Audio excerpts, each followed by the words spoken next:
قبل ما نكمل في الحكاية روح شوف الأجزاء القديمة علشان تركز معايا. وصلنا الموسم الأول والتاني وكملنا بالتالت، وده هو نهاية الموسم التالت. عارفك متحمس من البداية ولذلك ما تفكرش إن دي النهاية. بالأول نخلص المقطع وبعدين نتكلم، فيلا بينا نكمل.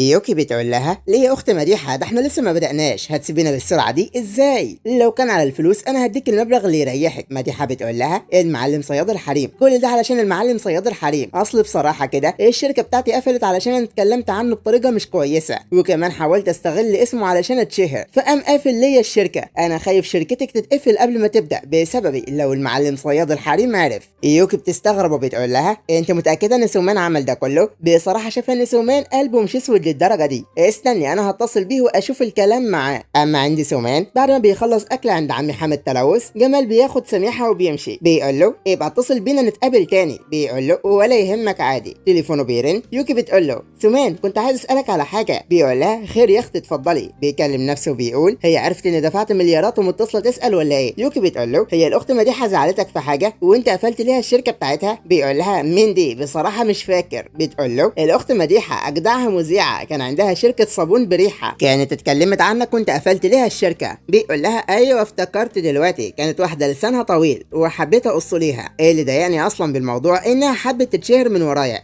بس بطريقه مش كويسه، وهي انها تبوظ سمعتي. يوكي بتقول له هي دلوقتي بتشتغل معايا بالشركه بتاعتي، وهي دلوقتي اتعلمت غلطها وعايزه تعتذر منك، وانت اكيد قلبك ابيض وهتسامحها. بيقول لها تمام خليها تعتذر. بيكلم نفسه بيقول لو كانت فعلا عارفه غلطها واعتذرت فمش لازم ادمر حياتها اكتر من كده. بالفعل مديحه بتقول له معلم سومان انا اسفه يا فنان، ما كانش المفروض اعمل كده، انا فعلا اسفه ومش هعمل كده تاني. بيقول لهم خلاص تمام الموضوع اتحل، انت لو كان تقيل على قلبك الموضوع كنت تقول لي وانا كنت عملت لك اكبر حضره صلح بالقريه، كنت جبت لك شيخ وجبت عصير وعملنا شاي، بس يلا نبقى نعوضها بعد رمضان. المهم مديحه بتقول لها شكرا بجد انا دلوقتي قلبي ارتاح. يوكي بتقول لها انا مش قلت لك ما تخافيش، سومان قلب ابيض. سومان بيقول مديحه كويسه وهتكون مفيده علشان الشركه بتاعت يوكي، بس مش دايما كل الناس عندها عقل. اما بالمؤتمر عند الاخت كريستال بتقول لهم بالنسبه للموقع بتاع المدينه لكن بتقول لهم ثواني ارد على التليفون. بترد وسومان بيقول لها يا خاينه يا كريستال رايحه تبيعيني بالسرعه دي؟ بتقول له انا ما عملتش حاجه. بيقول لها رايحه تقولي ان المعلم صياد الحريم ودفعت 100 مليار دولار؟ طب ازاي هعرف امثل اني فقير واقصد النسوان دلوقتي؟ بتقول له تمثل انك فقير ازاي بس؟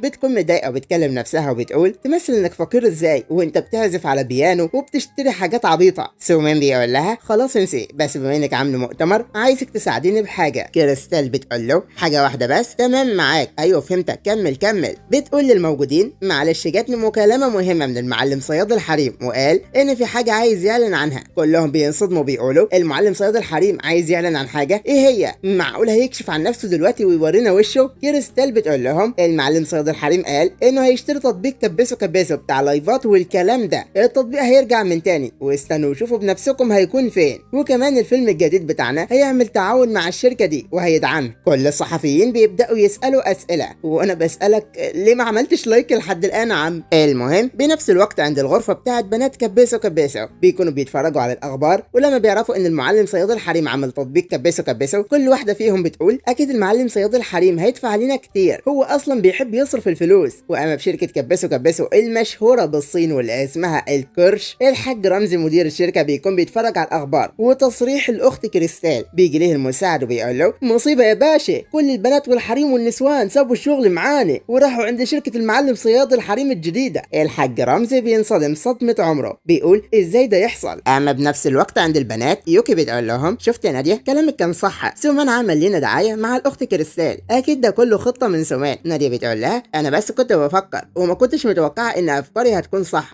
كلهم بيقولوا سومان طلع فعلا بيخطط لحاجه كبيره، والحاجات اللي كان بيعملها ما كانتش حب ولا بطيخ. مروه بتقول لهم يعني سومان في الاخر طلع مش بتاع نسوان وكل اللي كان بيعمله هو صيد النسوان كان استثمار مش اكتر؟ ناديه بتقول لها حصل، لو كان سومان بيضيع الفلوس دي كلها علشان يدور مع النسوان فاكيد هدفه حاجه تانية خالص مش الفلوس وبس. يوكي وكوثر بينصدموا وبيقولوا يعني هو ما دفعش لنا الفلوس علشان يدور ورانا، هو بس شايف فينا الامكانيات علشان ندير المشاريع دي. وكل واحده من الثلاثه بتقول طب يا ترى هل سومان بيحبني؟ ما تسيبكم من سومان، على فكره انا بحبكم كلكم. استغفر الله العظيم، اللهم اني صائم. المهم نادية بتكلم نفسها وبتقول اكيد هم عندهم نفس تفكيري، انا لو ترددت اللحظة واحدة هخسر كل حاجة قدامهم. بتقول لهم انا معرفش سومان بيحب مين فينا، عارفة انكم كلكم بتحبوا سومان، بس انا هفضل معاه لحد ما يختارني. بيكونوا لسه هيتكلموا لكن الاخت مديحة بتقول لهم تمام سيبكم من الموضوع ده دلوقتي، اهم حاجة دلوقتي انكم تركزوا على شغلكم ومشاريعكم تكبر وتكبر، واللي هتنجح اكيد هتكون ليها الفرصة الاكبر ان سومان يختارها. كلهم بيقولوا ايوه صح، خلونا نعمل ده دلوقتي، اللي هتجيب فلوس اكتر هي اللي يختارها سومان. بوقت تاني عند الاخت دودو بتكون بالشغل بتاعها وواحد بيقول لها عايز افتح العلبة دي، بتقول له تمام حاضر. صاحبتها بتقول اخبار نار وطازة، الفنانة كريستال قالت انها تعمل مدينة سينمائية كبيرة خاصة بها هي وبمبلغ 100 مليار وخدت ترند في نص ساعة. دودو بتقول لها قصدك الفنانة كريستال اللي كانت طالعة اشاعات عليها، ازاي هيكون معاها 100 مليار اصلا؟ اكيد هي بتهبد علشان تاخد ترند وترجع شهرتها. صاحبتها بتقول لها لا طبعا عندها داعم وراها بيدعمها بالفلوس وهو غامض كان اسمه المعلم صياد الحريم. دودو بتجرح نفسها وصاحبتها بتقول ده مش دفع 100 مليار بس، كمان اشترى شركة كبسو كبسو. عماد بيقول لها انت بتتكلمي عن المعلم صياد الحريم، انا كنت باللايف وهو بيبعت 1000 اسد في مرة واحدة، كانت حاجة جامدة جدا. بتقول له ايه حظك شفته وهو بيبعت المبالغ دي؟ اما دودو بتقول سومان مرة تانية والمرة دي استثمر ب 100 مليار، بالنهاية انا خسرت كل حاجة. بوقت تاني في اسيوط واحد بيقول ازاي ده يحصل، المعلم صياد الحريم مرة تاني هو بيعمل كده بالعامد علشان يتحداني، انا خليت ديروت تلغي التعاون مع كريستال ولكن هو قال انه هيعمل مدينة جديدة، هو بيحاول يهني ولا ايه؟ محاسن بتقول له يا معلم مسعود اهدى بس كده هنلاقي حل ما تخافش. مسعود بيقول يا كريستال هو ده الداعم بتاعك، هو ده اللي ساعدك توقع الحاج جابر ومنار، للاسف دول ولا حاجة عندي غير كلبين، انا مسعود وعيلتي عملت نص مشاريع الصين من سنين لسنين واي حاجة بتعجبني باخدها. هتقول لي وهي اسيوط بالصين؟ هقول لك وانت شايف ان واحد صيني هيكون اسمه مسعود؟ ما تتفرج وانت ساكت يا عم. المهم بعد فترة محسن بتقول لمسعود سألنا ناس كتير دورنا كتير بس ما لقيناش حد باسم سومان صياد الحريم بالعائلات الغنية. مسعود بيقول لها ده غريب، انت ما قدرتش تعرفي هو مين واصله وفصله فين؟ بتقول له يا مسعود ما تخافش، لو هتركز هتاخد بالك انه عيل ما فيش منه لازمة بيضيع فلوس على النسوان واكيد علشان غيران عليهم، هو بس معاه فلوس بس ما عندوش عقل. بيقول لها يعني هي دي الفكرة اللي انت واخداها عنه؟ انا عائلتي عيلة كبيرة بعالم الافلام والسينما والتلفزيون واكبر مشاريعنا هي مدينة ديروت، من ناحية العلاقات والفلوس فهو اكيد مش قدنا، اكيد يعني هو ما يعرفش نقاط ضعفنا وانه يتجرأ ويتحداني، فاكيد هدفه ملوش علاقة بالسينما والتلفزيون ابدا، السينما والتلفزيون دي حاجة بالوش، اما هدفه هو العقارات. محاسن بتقول له تصدق معاك حق، طب ايه طيب ابعت حد يشوف معلومات عنه؟ بيقول لها تمام اعملي كده، عايز معلومات عنه خلال 3 ايام، عايز اعرف مين هو صياد الحريم بجد. وعلى ايه يا مسعود؟ اسالني وانا هقول لك. اكتب معاك سومان كان عيل كحيان طلع عليه نظام بيصيد النسوان وبيديه فلوس ملهاش نهايه، وريني بقى هتعمل ايه وهستناكوا على كبر مسعود. المهم بوقت تاني عند اخونا سومان بيكون بيلعب والاخت ليلي بتاكله وبالفعل بيفوز باللعبه. ليلي بتقول له عاش جيم تاني تكسبه يا روحي. سومان بيقول لها انت كويسه، انت كنت بتهتم بيا ل3 ايام وانا مش بعمل حاجه غير اللعب. بيكلم نفسه بيقول خلال ال3 ايام اللي فاتت ليلي كانت بتيجي تغسل وتنظف وكمان بتطبخ وتاكلني، ده امي ما عملتش معايا كده. الله ما الجواز طلع حلوه، هتعيش بكل حب وتلاقي اللي تهتم بيه. طبعا في منكم اللي هيقول لا الجواز مش حلو واللي هيقول ان الجواز حلو، وانا في التعليقات هقسمكم نصين، نص عايز يتجوز ونص عايز يعيش توكسيك. اما انا بقى في صف مين هقول لك بنهايه الفيديو. المهم ليلي بتقول له يا عم ده بيتك خد راحتك ولا يهمك وانا ما عنديش مشكله اني اعمل حاجه. بيقول لها يعني انت مش شايفه ان انطوائي ومنغلق على نفسي؟ بتقول له انطونيون مين يا عم؟ يا انت كان معاك 700 نقطه حاليا معاك 9800، انا ما شفتش راجل طموح زيك. سومان بيكلم نفسه وبيقول هو في ايه، مش المفروض ان البنات بتكره الرجاله اللي بتلعب كتير؟ انا بحاول العب قدامها كتير مع كده لسه ماسكه فيا. بيكون ماشي فبتقول له رايح فين، ينفع اجي معاك؟ بيقول لها لا خليكي عشان ده شغل. بتقول له تمام قشطه مع السلامه. بتكلم نفسها وبتقول اكتر حاجه بيهتم بيها الراجل هي المساحه الشخصيه، مش لازم اضيق عليه علشان ما يكرهنيش ويبعد عني، دي احسن خطه اقدر احافظ عليها، هفضل معاه لحد ما يتعود عليا، بعدها مش هيبقى قادر يتخلى عني، وقتها انا اللي هفوز بقلب سومان. وقت تاني الناس بتكون بتسال بتسأل هو في حد جاي ولا ايه، والبنت التانية بتقول لها انا سمعت ان شخص مهم جاي النهارده يزورنا، ده مهم جدا لدرجة ان الفنانة كريستال بنفسها نازلة تستقبله. بالفعل بيوصل المعلم الخطير الجنتلمان معذب قلوب النسوان صياد الحريم سومان. كريستال بترحب بيه، سومان بيقول لها يا كريستال انت نجمة كبيرة وما ينفعش تنزلي بنفسك ترحبي بيا. بتقول له بس انت مستثمرنا الكبير واهمهم. بتكلم نفسها وبتقول بالفترة الاخيرة بقيت بشوف سومان راجل امان برتاح معاه ولما اكون جنبه. الناس كلها بترحب بسومان وبتنحني ليه. سومان بيقول لها انت جهزت ده كمان، المرة الجاية ما تعمليش كده. بتقول له عارفة انك عايز تكون بعيد عن العيون علشان الحساد. بتكلم نفسها وبتقول راجل كذاب اكيد طبعا فرحان باللي بيحصل. المهم بيروحوا الاجتماع وعمو سامي بيقول لهم عملنا الاجتماع النهارده علشان نختار مكان مناسب علشان نعمل المدينة الجديدة بتاعتنا. بالنسبة ليا فانا شايف ان مكان من الدرجة الاولى هيكون مناسب جدا علشان نعمل مدينة سينمائية وتجيب مستثمرين وشركاء، واشوف ان القصية مكان مناسب جدا. كريستال بتقول له بس السعر بالمركز الاول هيكون عالي، لو كنا هنختار فمن الاحسن اننا نختار المركز الثاني والثالث. مرعب بيقول لهم بس انا شايف ان منفلوط مكان مناسب لانه قريب من الطبيعة وهنعرف نصور بيه. كلهم بيقولوا وانت ايه رأيك يا معلم سومان؟ سومان بيقول لهم طب وانا كلمتي مهمة. كريستال بتقول له طبعا يا معلم انت ناسيان انك اكبر مستثمر عندنا واهم واحد فيهم والقرار الاخير بتاعك. سومان بيقول لهم تمام هاخد القرار، بس انا شايف ان ولا واحد من اختياراتكم كويس.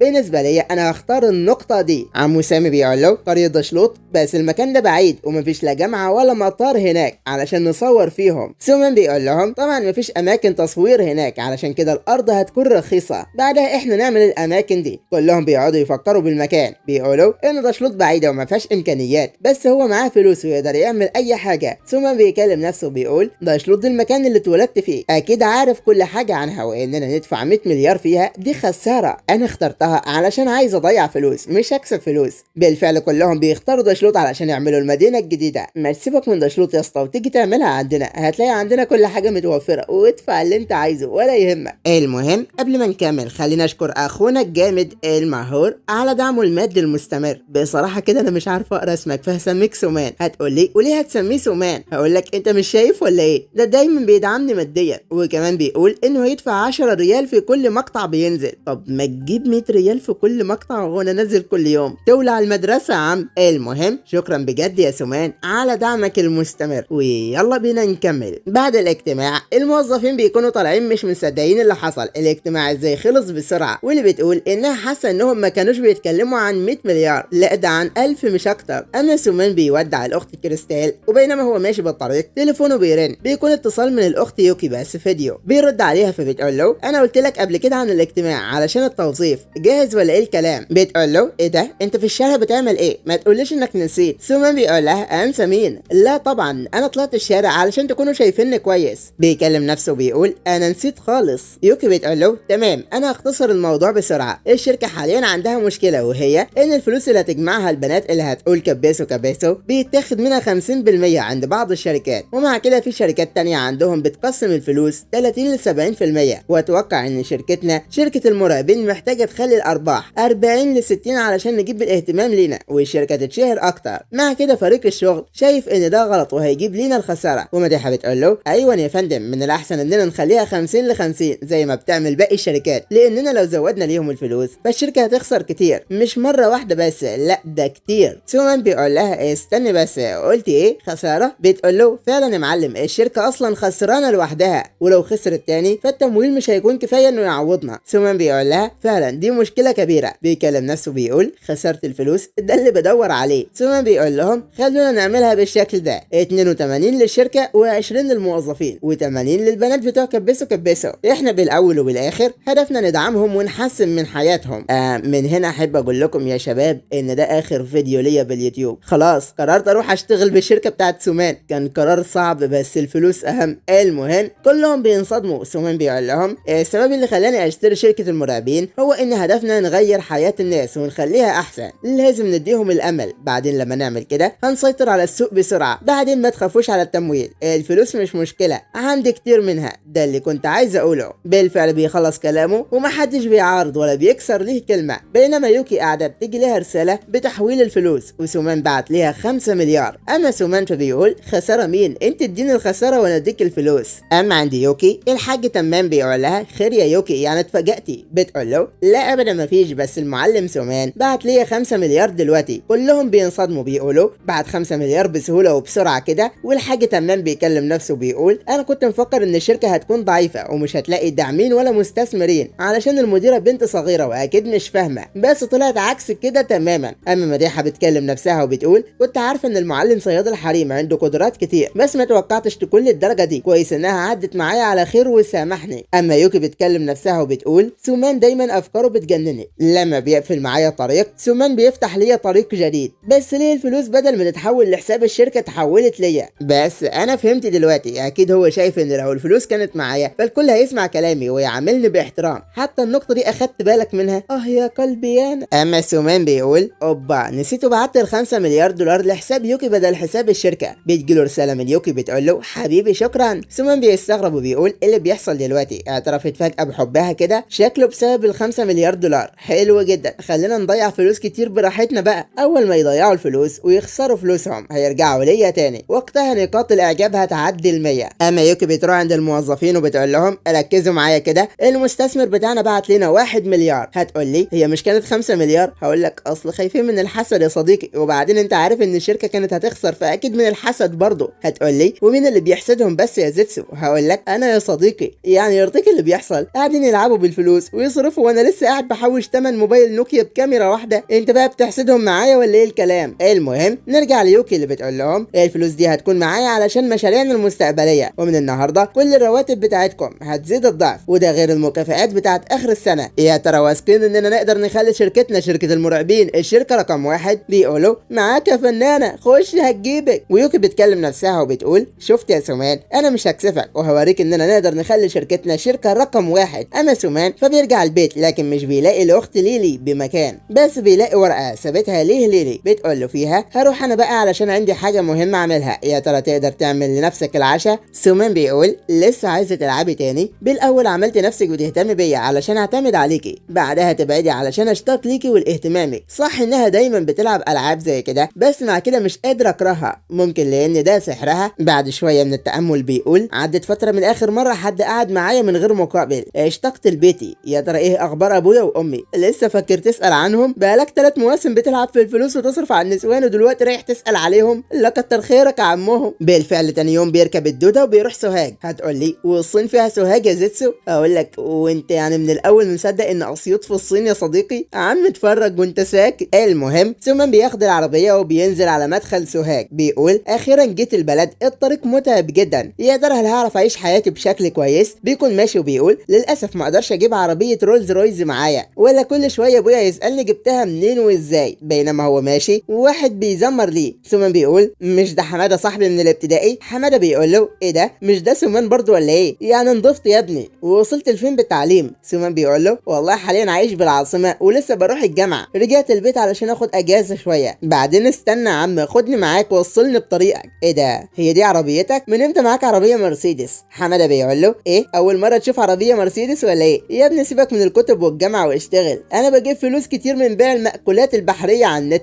سومان بيقول له الله عاش عليك يا اخويا انت طلعت جامد. حماده بيقول له طبعا يا صاحبي الفرق بيننا كبير. بينما هما ماشيين بالعربيه بتكون في بنت واقفه. بنت مين؟ دي صاروخ. استغفر الله اللهم اني صائم. المهم سومان بيقول ما تقوليش ان البنت دي هي صفيه. حماده بيقول له صفيه كبرت وحلوت يا صاحبي، ده حتى بنات العاصمه ما يجوش حاجه قدام جمالها. لو تكون حبيبتي بس. بيوقف قدامها بالعربيه. صفيه بتقول ايه ده سومان انت رجعت كمان طولت وبقيت جميل. سومان بيكلم نفسه وبيقول ده اللي بيقولوا عليه ان البنت لما تكبر بتبقى حلوه، بس صفيه عملت عكس كده خالص، بقيت احلى بكتير. والحاجه الحلوه بالموضوع ان البنت دي مختلفه تماما وطيبه عن اي بنت قابلتها. على الله حكايتها. بيقول لها والله كبرتي وحلويتي يا بطه، ايه اخبارك بالمدرسه؟ صفيه بتقول له مدرسه مين يا اسطى؟ انا خلصت الثانويه وحاليا فاضيه، وبعدين ما تحطش ايدك على راسي بالشكل ده، انا ما بقتش طفله صغيره. حماده بيقول لها يا بنت انت كل يوم بتبقي احلى من الاول، وبعدين ما تسيبك من المدرسه وتتجوزيني، هخليكي تعيشي بعالم تاني خالص. بتقول له لا يا عم مش عايزه انت تخين وقلبوزه. بيقول لها عشانك يا صفيه اخس واكل ملوخيه. صفيه بتقول له يخرب بيت الكرنج يا اسطى امشي غوري يلا بعيد عني. النظام بيبدا يربط بالاخت صفيه والنظام بيقيم جمالها 9.5 من 10 ونقاط الاعجاب بتكون 30 نقطه. فالنظام بيقول له للاسف فشل الربط بيها علشان نقاط الاعجاب عندها مرتفعه. سومان بيستغرب ان النظام معرفش يربط بيربط بيها. بيقول ما كنتش متوقع ان النظام هيقيم جمالها 9.5 من 10، ممكن علشان جمالها جمال طبيعي من غير مكياج. بيكلم نفسه وبيقول نقاط الاعجاب عاليه، مش مشكله ننزلها شويه، انا محترف في ده. ثم بيقول لها مالك يا صفيه، ما تهدي شويه، الاخ حماده بيحبك وبيحاول يحميك يا صفيه، ما تبقيش مفتريه. وبعدين ايه فايده المدرسه؟ شوفي الاخ حماده مع عربيه جامده، انت عايزه تفضلي بالمتر ونص اللي انت عايشه فيها ولا ايه؟ بالفعل نقاط الاعجاب بتنقص 10 نقاط. حماده بيقول له تصدق بالله انك اخويا اللي ما جابتوش امي، انت قلت كل حاجه في قلبي. بيظبط الكرشه وبيرفع الشفه وانا بقول تقوم تغسل عينك بالصابونه يا صديقي. صفيه بتعيط وبتقول له انت بتقول كده ليه؟ ونقاط الاعجاب بتبدا تنقص وتنقص لحد ما بتكون صفر والنظام بيربط بيها. وطبعا سومان بيكون فرحان وصفيه بتاخد بعضها وبتمشي وهي بتعيط. اقول فيك ايه بس، ازاي تخلي واحده زيها تعيط؟ روح يا ابني، يا رب تاخد صدمه تحزنك يا بعيد. المهم بيروح البيت بيندم على ابوه وامه وبيقول لهم انا جيت، بس الباب بيكون مقفول. وسومان بيستغرب ان الباب مقفول. خالتي ميرفت بتندم عليه وبتقول له وطي صوتك يا عمه، خد تعالى هنا هقول لك انا محدش بالبيت ليه. بيقول لها خير يا عمتي، في حاجه حصلت ولا ايه؟ خالتي ميرفت بتقول له وانت لسه فاكر تسال؟ شوف من متى ما جيتش هنا، دي مصيبه حصلت. بيقول لها مصيبه؟ خير يا خالتي، ما توقفيش قلبي، لا يكون القريه بتخطط تهد بيتنا. بتقول له بيتك المتر ونص تهده القريه؟ خيالك واسع يا ابني. المهم ابوك ساب امك وهرب من البيت مع ام صفيه، وامك رجعت بيت ابوها وحالتها حاله. ايه ده ايه ده، انا لسه كنت بدعي اوام كده دعاء استجاب. احسن بقى علشان تعرف تزعل حبيبه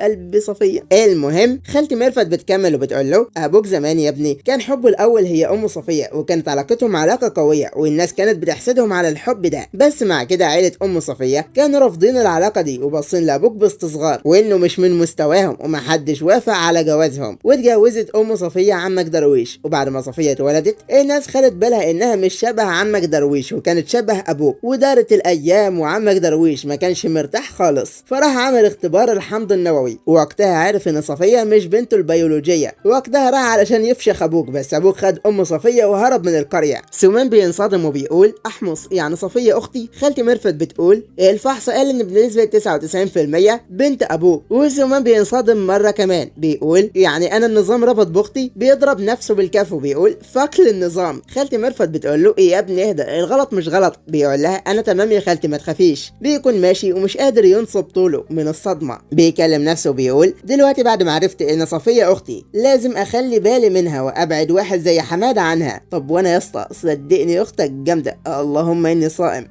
المهم بوقت تاني عند صفيه بتكون بتنشر الغسيل. بتقول سمان بعد ما ساب القريه سنين شخصيته اتغيرت جدا، يا ترى هل هبقى زيه لما اروح الجامعه؟ عمو درويش بيرجع البيت وهو دايخ من شرب العصير، اكيد عنده ظروف علشان فاطر. صفيه بتقول له بابا انت رجعت، وبعدين انت بتشرب عصير بالنهار ليه؟ درويش بيقول لها بابا مين؟ قصدك عليا انا ابوكي؟ لا انا مش ابوكي. بيضربها بالكف، بيكون لسه هيضربها تاني لكن سمان بيقول له وقف مكانك. درويش بيقول ايه ده انت جيت تاني يا حسان؟ سمان بيستغرب وعمو درويش بيقول له كويس انك جيت يا ابني علشان هفشخك النهارده. بيهجم عليه بالبتاعه اللي مش عارف اسمها صراحه. صفيه بتقول له سمان ابعد عنه. اما درويش فبيقول خلينا ارتاح شويه بموتك وبعدها ابقى اقتلها هي التانيه. لكن سمان بيمسك ايده وبينزلها على الارض. درويش بيقول له سيبني امشي وربنا هموتك بايدي يا حسان. سمان بيقول له انا مش حسان يا حاجه، وبعدين انت متضايق قوي كده ليه؟ انت مش صغير، خلينا نتكلم بالعقل. درويش بيقول له انت سمان وربنا لفشخك انت وعيلتك كلها. سمان بيكلم نفسه بيقول لولا اللي عمله ابويا غلط كنت ضربته وريحت دماغي. سمان بيقول له والله يا عم درويش انا على عيني اسيبك تمشي، بس لو قلت انك مش هتعمل حاجه ما تنساش دلوقتي في قانون. بيقول لصفيه انت واقفه تعملي ايه؟ روحي هاتي حبله. بيقول للناس وانتوا واقفين بتعملوا ايه؟ مفيش حاجه يا عم انت وهو، انا بلعب مع عم درويش. بالفعل بياخدوا بعضهم وبيمشوا وهم بيتكلموا على اللي بيحصل. اما سمان فبياخد درويش وبيربطه. بيقول له هديت دلوقتي يا عمي، انا عارف ان اللي عمله ابويا غلط وانا بعتذر ليك بالنيابه عنه. درويش بيقول له تعتذر مين؟ انت ربطني بالكرسي وبتعتذر؟ مرتي كانت بتخوني معاها بقالها 20 سنه وانت بتقول لي تعتذر مكانه؟ سمان بيقول له عارفك والله عايز تنتقم منه وانتقامك ملهوش لازمه، لو كانت في حاجه اقدر اعوضك بيها انت بس قول لي وانا هعوضك زي ما انت عايز. بيقول له تعوضني؟ طبعا يا ابني اخص نفسك، لما تعمل كده الناس لعيلتك هينتهي ويخلص. سمان بيقول له انت بتقولي بس فكر شويه، انا لو خصيت نفسي عيلتي مش هتنتهي، وما تنساش ابويا لسه عايش. درويش بيبص لصفيه وبيفهم كلامه. سمان بيقول له ايه رايك اعوضك بالفلوس؟ درويش بيقول له وايه فايده الفلوس؟ هل هتقدر ترجع ليا بنتي؟ يا عم ماشي انا عايز 100 مليون. سمان بيقول له تمام انا موافق، بس بس لو نسيت الموضوع هبعتها. درويش بيقول له انت عامل زي ابوك كلك كلام على الفاضي ومنين هتجيب 100 مليون. سومان بيوريه الحساب ودرويش بينصدم من الاصفار الكتيره بالحساب. درويش بيفكر وبيقول لو كان معايا 100 مليون بجد ممكن ابدا حياتي من جديد، اتجوز ويبقى عندي عيل واعيش مرتاح مع عيله جديده، هي فرصه بدل ما انتقم وادخل السجن واضيع شبابي. بيقول لسومان انت بجد هتديني 100 مليون؟ بيقول له وهبعتهم للفيزا بتاعت صفيه. ايوه صح مش انت ابوها الحقيقي، بس اهي هترد لك جميلك علشان ربيتها. انا هديك 10 مليون اول الشهر والباقي هديهم ليك على 10 سنين. درويش بيقول له 10 سنين؟ طب ما تجيبهم مره واحده. سومان بيقول له ما انت ممكن ما تبقاش قد كلمتك وتبقى عايز تنتقم من ابويا تاني. لا انا هديهم لك على 10 سنين يكون قلبك هدي. سومان بيكلم نفسه بيقول يا ريت ال10 مليون دي تريح قلبك بجد. والوقت صفيه بتنصدم بتقول انا مش بنت ابويا وطلعت اخت سومان. انا معرفش ليه سومان معاه فلوس كتيره بس هو ما تخلاش عني. ونقاط الاعجاب بتبدا تزيد وتزيد كتير. سومان بيقول نقاط الاعجاب بتاع صفيه مختلفه، هي اعجاب بالامان والثقه العائليه. بالفعل سومان بيبعت الفلوس لعم درويش وبيبعت للاخت صفيه برضه. بيروح عند درويش وبيقول له دلوقتي بعد ما الفلوس وصلتك هفكك يا ريت تكون هديت. صفيه بتقول لسومان ممكن ابات عندك بالبيت؟ بيقول لها طبعا اختي. بوقت تاني عند الاخت محاسن بتقول يا مسعود انا جبت كل المعلومات عن المعلم صياد الحريم، اسمه الحقيقي هو سومان واتولد بسوهاج وباقي المعلومات عاديه، علشان كده دورت اكتر ولقيت معلومات بتقول ان فحص الدكتور بيقول ان ام سومان كانت عقيم، ده طبعا حسب كلام الدكتور يا معلم. خلاصه الموضوع ان سومان عيل ابن حرام. لا اله الا الله، يعني برضو المخرج هيخلي صفيه حبيبه سومان مش اخته؟ فاك يو للنظام وللمخرج وللرسام، هو ايه الحكايه معاكم؟ انتوا بتذلونا يعني؟ بس لو هنفكر مع بعض شويه هنقول يعني سومان اتبنوه، طب ما ممكن تكون عائلته الحقيقيه عائله غنيه وتخلوا عنه.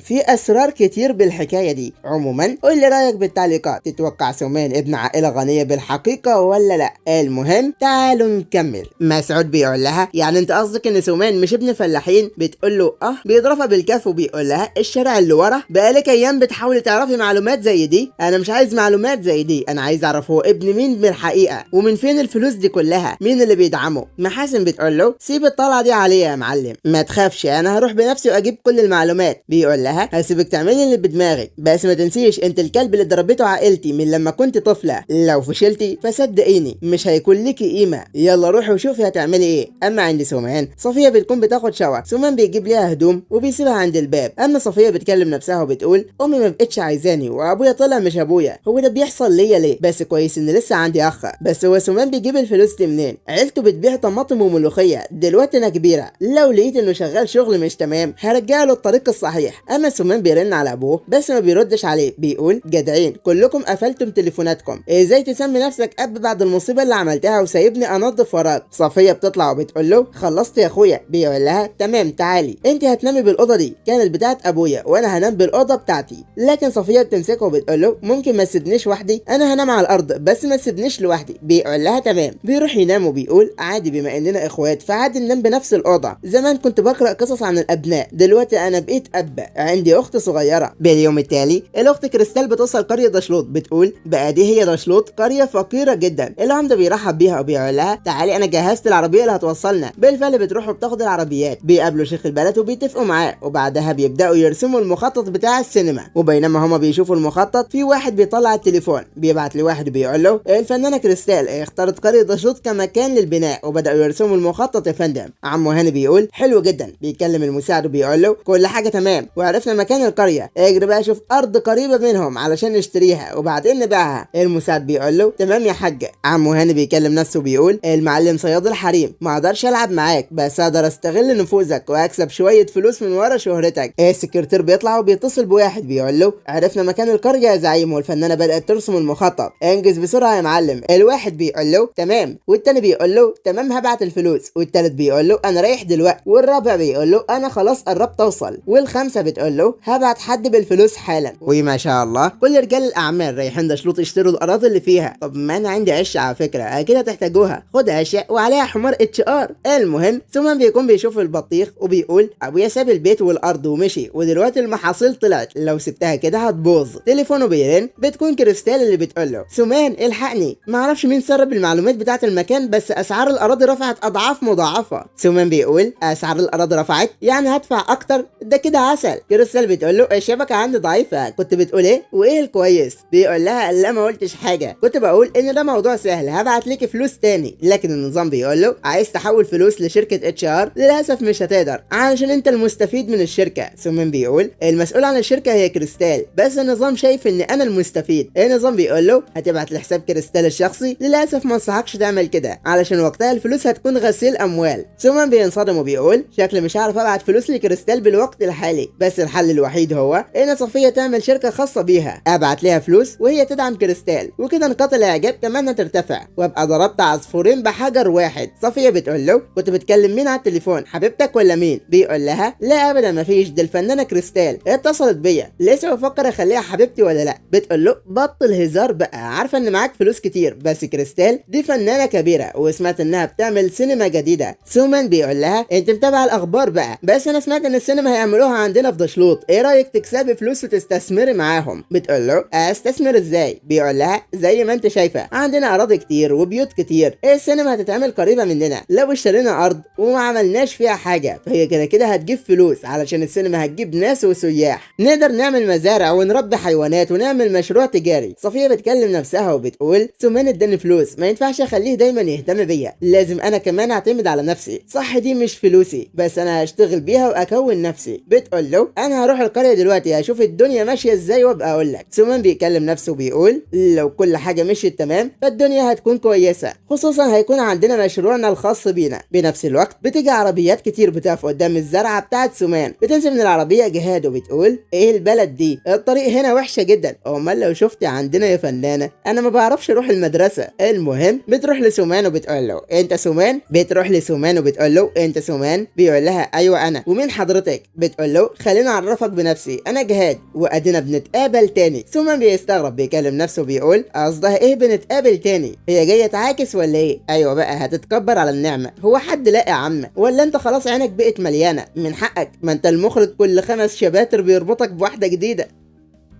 كفايه عليكم لحد كده، انا عن نفسي حنجرتي اتفشخت من الكلام، شكلي بعد كده هسجل بالتقسيط. يا عم ولا تزعل علشان محدش يقول لي فينك مش بتنزل، وزعلان علشان ما نزلتش بقالي 4 ايام، قلت انزل لكم مقطع طويل شويه كتعويض عن التاخير. وبعدين سبب التاخير هو ان عندي امتحانات وحالتي حاله، حبيت ما اخليكش تزعل ونزلت مقطع طويل زي ما طلبت. فيا ترى هل ممكن ما تخلينيش ازعل وتحط لايك بقى؟ ولو مش مشترك اشترك بالقناه. المهم دي كانت نهايه الموسم الثالث، يا ترى نكمل ونبدأ بالموسم الرابع ولا ايه الكلام؟ برأيك هل سومان هيطلع من عائلة غنية خفية ولا ايه الدنيا؟ انا صراحة متحمس اعرف ايه الدنيا معاه، فحط لايك واشتراك وعلشان نكمل الموسم الرابع. وبس هنا نكون وصلنا لنهاية مقطع اليوم، لا تنسى اللايك والاشتراك وتفعل جرس التنبيهات علشان يوصلك اشعار بكل جديد، وما تنساش تتابعني بالانستجرام، هناك بنزل حاجات كتير زي صور ليا او فيديوهات واوريكم جمالي. ولا تقول جماعة عبد الناصر، تعال برضو قناة التليجرام، هناك بحط اخر الاخبار. وسلام عليكم. Life in a world that keeps changing. Think that it's progress you're making. Copy and paste pretty faces all the time. Pictures so perfect we play through only cause you set up the angle. Web that you weave.